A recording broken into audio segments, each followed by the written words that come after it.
Peoples party जे chairman Bilawal Bhutto Zardari चयो आहे त मुल्क में नफ़रत ऐं विरहाङे जी सियासत ओज ते आहे। सियासी जमातूं हिक ॿिए खे गद्दार चवंदियूं त मुल्क कीअं हलंदो।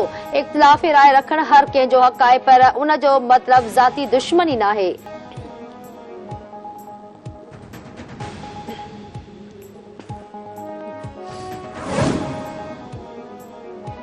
तोशाखाना फौजीदारी केस में पीटीआई बानी जी सज़ा मुअत्तल करण वारी दरख़्वास्त रद्द। इस्लामाबाद हाई कोर्ट जे चीफ जस्टिस जी सरबराही में डिवीज़न बेंच फ़ैसिलो जारी करे छॾियो। तहरीक इंसाफ़ जे बानी तोशाखाना केस में ट्रायल कोर्ट मां सज़ा जो फ़ैसिलो मुअत्तल करण जी इस्तदा कई हुई। पीटीआई बानी नाअहली ख़त्म करण लाइ फ़ैसिलो मुअत्तल करण जी बि इस्तदा कई हुई।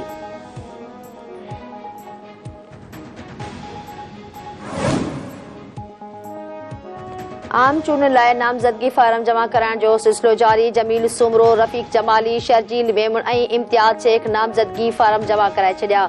फयाज़ बुट, सालेह शाह जिलानी, डॉक्टर सिकंदर शोरे, आरिफ खान महर, फराज इम्तियाज़ शेख, अब्दुल अज़ीज़ जुनेजो बि नामज़दगी फार्म जमा कराए छॾिया। मेहरीन भुट्टो औरतुनि जे मख़सूस सीटुनि ते नामज़दगी फार्म जमा करायो।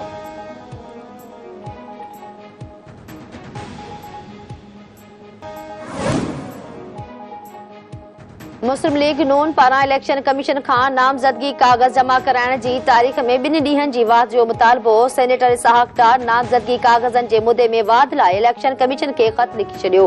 ख़त में चयो वियो आहे त इलेक्शन कमीशन पोलिंग जी तारीख़ तब्दील करण खां सवाइ शेड्यूल में तरमीम करे सघे थी। नामज़दगी कागज़ जमा कराइण लाइ रुॻो 3 ॾींहं ॾिना विया आहिनि। उमीदवारनि जी सहूलियत आहे इलेक्शन कमीशन नामज़दगी कागज़ जमा कराइण जी तारीख़ में 2 ॾींहनि जी वाध करे।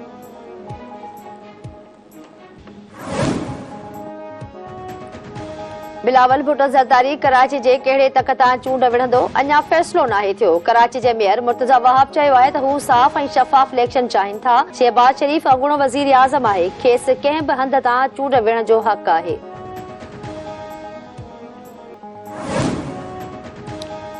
सिंध जे निगरान वॾे वज़ीर जस्टिस रिटायर्ड मक़बूल बाक़िर पारां मिठी में आरओ प्लांट 3 हफ़्तनि अंदरि शुरू करण जो ऐलान। पब्लिक हेल्थ खाते खे बिल अदा करे बिजली बहाल करण जो हुकुम। आरओ प्लांट बहाल थियण सां रोज़ानो 2 MGD मिठी शहर ऐं भर पासे जे ॻोठनि खे पाणी फ़राहम थींदो। मिठी में नंढा वॾा 242 आरओ प्लांट हलंदड़ महीने बहाल करियो। निगरान वॾे वज़ीर जो पब्लिक हेल्थ खाते जे सेक्रेटरी खे हुकुम।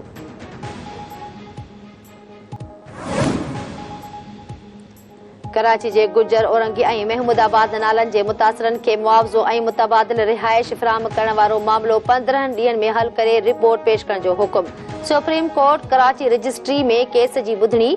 अदालत चयो त जेकॾहिं अदालती हुकुमनि ते अमल न थियो त तौहीने अदालत जी कार्रवाई कई वेंदी। सुप्रीम कोर्ट सूबाई हुकूमत खे काबीना जी मंज़ूरी लाइ मोहलत ॾेई छॾी।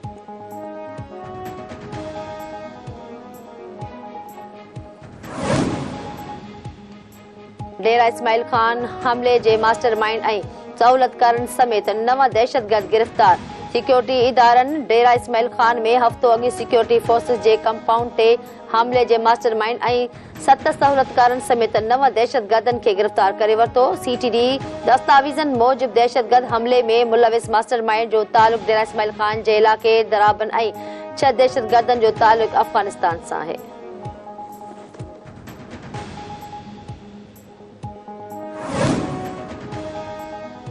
एक्सपोर्ट इम्पोर्ट बैंक लॉन्च करे रहिया आहियूं। पाकिस्तान में एक्सिम बैंक जी शुरूआत ख़ुशीअ जी ॻाल्हि आहे। सीड़पकारी वधाइण में मदद मिलंदी। एक्सिम बैंक मालियाती ढांचो वधाइण में अहम किरदार अदा कंदी।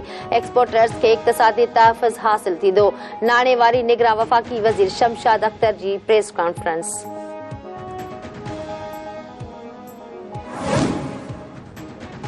भारत वालियल कश्मीर में इंसानी हक़नि जी भञगड़ी करे रहियो आहे।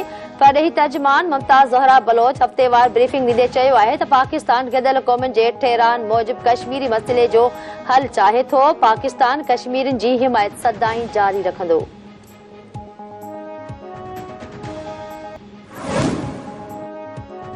टेक्सटाइल सनत लाइ गैस जी क़ीमत वधाइण जो सुई सदरन गैस कंपनी जो नोटिफिकेशन मुअत्तल। सिंध हाई कोर्ट टेक्सटाइल सनत लाइ गैस जो अघ वधाइण ख़िलाफ़ दरख़्वास्त ते SSGC ऐं वफ़ाक़ी सरकार खे नोटिस जारी करे छॾिया। अदालत हुकुम ॾिनो आहे त टेक्सटाइल सनतूं इज़ाफ़ी बिल सिंध हाई कोर्ट जे नाज़िर वटि जमा कराइनि। दरख़्वास्तुनि ते फ़ैसिलो थियण ताईं बिलनि जे इज़ाफ़ी रक़म नाज़िर वटि जमा रहंदी।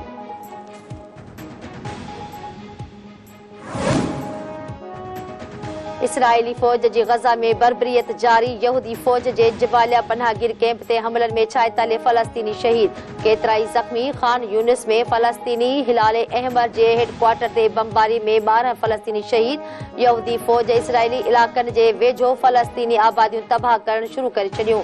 हमास जे इसराइल सां वेढ़ जारी। 72 कलाकनि में 75 इसराइली फ़ौजियुनि खे मारे छॾियो।